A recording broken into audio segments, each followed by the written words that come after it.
भारत में मिला किन्नरों को बराबरी का अधिकार। पुरुष और महिलाओं के साथ किन्नर समाज भी जिएगा सम्मान के साथ। किन्नरों की दरियादिली का नहीं है कोई सानी, फिर भी आधी दुनिया को क्यों है इनसे परेशानी। किन्नर समाज से जुड़ा एक एक राज आपके सामने लेकर आएंगे हम आज। अगर हम आपसे कहें कि कोई लड़का किसी किन्नर को शादी करने के लिए प्रपोज कर सकता है, तो आपको ये बात सुनकर जरूर हैरानी होगी। हम जानते हैं कि ये बात गले से नीचे उतारना बहुत मुश्किल है, लेकिन यह एक प्रकार से सच भी है।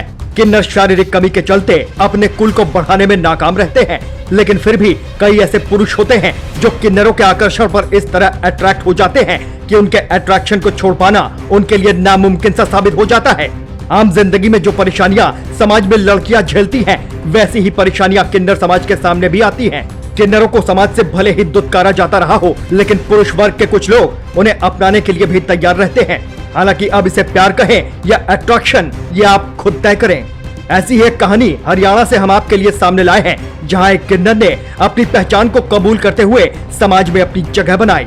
रोहतक डेरे में 25 साल की अंकिता किन्नर ने कभी खुद को हालात के हाथों मजबूर होते नहीं देखा। भले ही उन्होंने छोटी उम्र में अपना घर छोड़ दिया था, लेकिन उनकी गुरु लिली किन्नर ने उनके जीवन में माता पिता से कम भूमिका नहीं निभाई।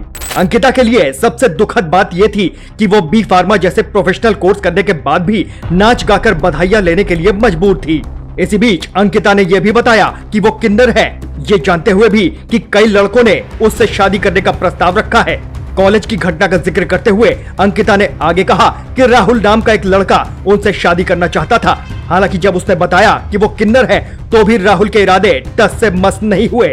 भारत में जिस पुरुष प्रधान समाज की कल्पना की जाती है, वो अब चलन से बाहर होती हुई दिखाई दे रही है, क्योंकि कामयाबी किसी एक लिंग की मोहताज नहीं है, बल्कि महिला और तीसरे लिंग के लोग भी उतनी ही सोच समझ रखते हैं जितना कि पुरुष समाज। तो ऐसी स्थिति में भारत को पुरुष प्रधान देश कहना सरासर गलत है।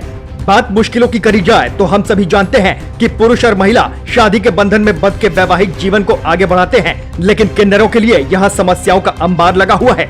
आज हम समाज के उस तबके की बात कर रहे हैं जो हर समाज के खुशी में शामिल रहता है, लेकिन वो खुद कभी अपनी जिंदगी से खुश नहीं रह पाता। हालांकि ये बात भी जरूर है कि समाज का एक बड़ा वर्ग ये मानता है कि किन्नरों को बधाई या पैसे ना देने की वजह से वो अभद्रता पर उतारू हो जाते हैं। वहीं दूसरी ओर एक बड़ा तबका इस बात को भी महत्व देता है कि किन्नरों को किया हुआ दान और बदले में उनसे मिली हुई दुआएं कहीं न कहीं जरूर रंग लाती हैं।